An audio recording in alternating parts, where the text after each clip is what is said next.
Hey everyone. Last video में हमने सीखा था एरेज एंड लिस्ट के डिफरेंस के बारे में और इस वीडियो में हम समझेंगे क्लासेस एंड ऑब्जेक्ट्स के बारे में। तो चलो शुरू करते हैं। तो क्लासेस हमारी एक टेम्पलेट होती है जिसमें हम डिफाइन कर सकते हैं किसी भी ऑब्जेक्ट के अंदर कौन सी प्रॉपर्टीज होंगी।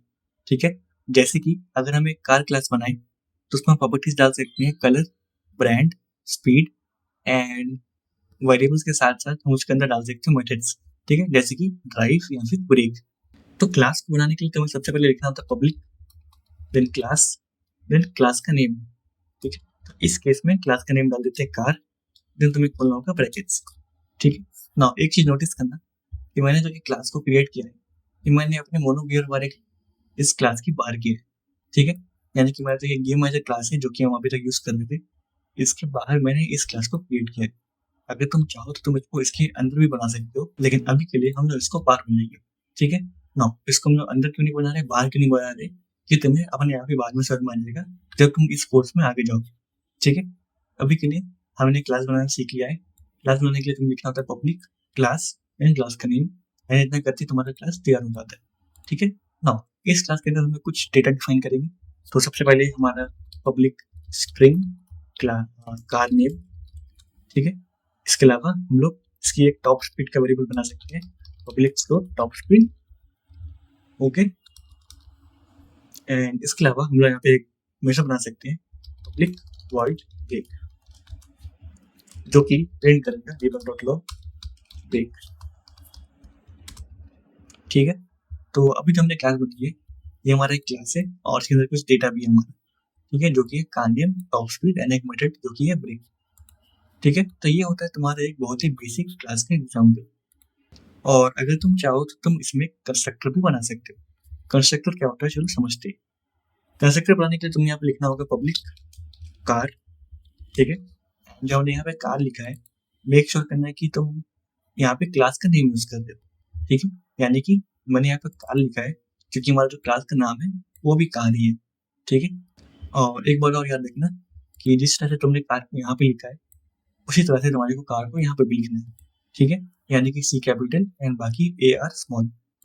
ठीक है, नाउ इसको हम लोग कहते हैं कंस्ट्रक्टर। ठीक है, नाउ इसमें जो ये ब्रैकेट्स हैं इसके अंदर तुम कुछ पैरामीटर्स को पास कर सकते हो। तो चलो यहाँ पर हम लोग दो पैरामीटर को पास करते हैं, string car name and float top. ठीक है, नाउ इसके अंदर तुम लिखोगे car name, first car name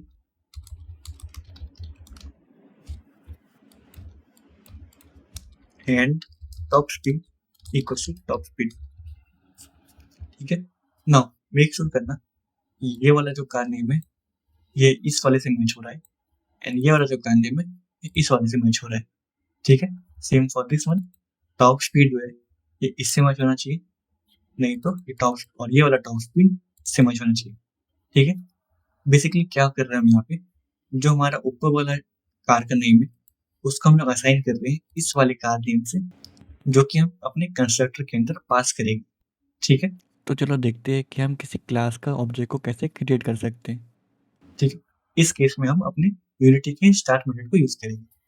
तो देखोगे कार की क्लास का नाम जो कि कार है, इसके बाद तो यहाँ पे जो नाम दोगे ये तुम्हारा ऑब्जेक्ट का नाम। ठीक है, ऑब्जेक्ट को तुम कुछ भी नाम दे सकते हो, मैं यहाँ पे इसको कार ही बोल देता हूँ। ठीक है, and equals to new car brackets and semicolon. ठीक है, नाउ अगर हमने इस कंस्ट्रक्टर के अंदर ये पैरामीटर्स नहीं डाले होते, ठीक है, अगर मैं इस कंस्ट्रक्टर को यहाँ से हटा दूँ तो यहाँ पे तुम देख सकते हो कि यहाँ पे मेरा ये जो क्लास है या फिर जो मेरा ऑब्जेक्ट है ये क्रिएट हो गया है और इसे यहाँ पे कोई सा भी एरर नहीं आ रहा। ठीक है, लेकिन जब तुम कंस्ट्रक्टर ऐड करते हो तुम्हें ये जो भी पैरामीटर्स होते हैं इनको यहाँ से तुम्हें पास करना होता है अपने ऑब्जेक्ट क्रिएशन के टाइम पे। ठीक है, तो यहाँ पे हम दो पैरामीटर्स पास कर देते हैं। पहला पैरामीटर होगा हमारा कार का नाम जो कि हम लिख देंगे ऑन, एंड टॉप स्पीड में तुम लिख सकते हो 250। ठीक है, ना यहाँ पे तुम कुछ भी लिख सकते हो, 250 की जगह 360, 790। ठीक है, एंड कार के नाम के अंदर भी तुम कुछ भी लिख सकते हो, बट हमने कार के नाम को इन दो इन्वर्टेड कॉमर्स के अंदर लिखा है क्योंकि ये स्ट्रिंग है और स्ट्रिंग को तुम्हें हमेशा ऐसे लिखना होता है। इतना करती तुम्हारा जो ऑब्जेक्ट है कार नाम का वो क्रिएट हो गया है और इस कार का जो क्लास का टाइप है वो भी कार ही है। ठीक है, तो इसका क्या मतलब हुआ, जो हमारा क्लास है उसमें हम डेटा को डिफाइन करते हैं जैसे कि car name, top speed and methods.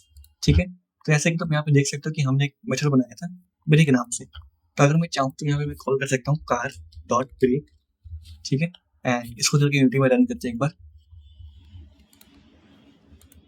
Make sure करना है कि तुम्हारा जो ये गेम मैनेजर का स्क्रिप्ट है ये तुमने अपने किसी भी इन तीनों में से किसी भी एक ऑब्जेक्ट के ऊपर अटैच कर रखा है। ठीक है, कैसे चेक कर सकते हो, तीनों पे एक बार क्लिक करो। ठीक है, एंड किसी ना किसी पे तुम्हें ये अपना गेम मैनेजर मिल जाएगा। ठीक है, अगर नहीं मिलता है तो तुम उसको बस इस तरह से डाउनलोड कर लो। मेरा ऑलरेडी हो रखा है तो मैं एक को रिमूव कर दूंगा। प्ले बटन दबाओ एंड अगर तुम कंसोल जाके चेक करोगे यहाँ पर तुम देख सकते हो यहाँ पे ब्रेक प्रिंट हो रहा है। ठीक है, इसका क्या मतलब है, हमारा जो कार ऑब्जेक्ट है उसका जो हमने ब्रेक मेथड कॉल किया था वो कॉल हो रहा है। ठीक है, तो क्लास और ऑब्जेक्ट में क्या डिफरेंस है कि जो हमारा क्लास है वो हमारा सिर्फ एक टेम्पलेट है जिसके अंदर हम लोग अपने डेटा को डिफाइन करते हैं कि इसमें ये डेटा होगा, इसमें ये मेथड होगा। और जो हमारा ऑब्जेक्ट है वो उस क्लास को यूज करके एक्चुअल चीज को क्रिएट करता है जिसको तुम अपने प्रोग्राम के अंदर यूज कर सकते हो। जैसे कि हमने यहाँ पे किया है, हमने एक ऑब्जेक्ट को क्रिएट किया और उस ऑब्जेक्ट हमने ब्रेक मेथड को कॉल किया। ठीक है ना, अगर तुम चाहो तो यहाँ पर तुम ये भी प्रिंट कर सकते हो कि इस कार का नाम क्या है। तुम आप लिख सकते हो debug.log car नेम। ठीक है, इतना लिखते ही अगर तुम वापस जाके चेक करोगे यूनिटी के अंदर तो यहाँ पे ब्रेक भी प्रिंट होगा और कार का नेम भी प्रिंट होगा। ठीक है, ब्रेक एंड ऑल। फाइनली इसका क्या मतलब हुआ कि जो हमारा क्लास है और ऑब्जेक्ट है ये दोनों आपस में लिंक्ड होते हैं। तो अगर तुम्हें किसी नॉन स्टैटिक क्लास को यूज़ करना है तो तुम्हें उसका एक ऑब्जेक्ट को बनाना ही पड़ेगा। तो इस वीडियो के लिए इतना ही, और ये हमारा बिगनर कोर्स है इसलिए हम लोग इसमें ज़्यादा डीप में नहीं जाएंगे। इसको हम लोग और डीप में कवर करेंगे जब हम लोग अपने इंटरमीडिएट कोर्स की तरफ जाएंगे। ठीक है।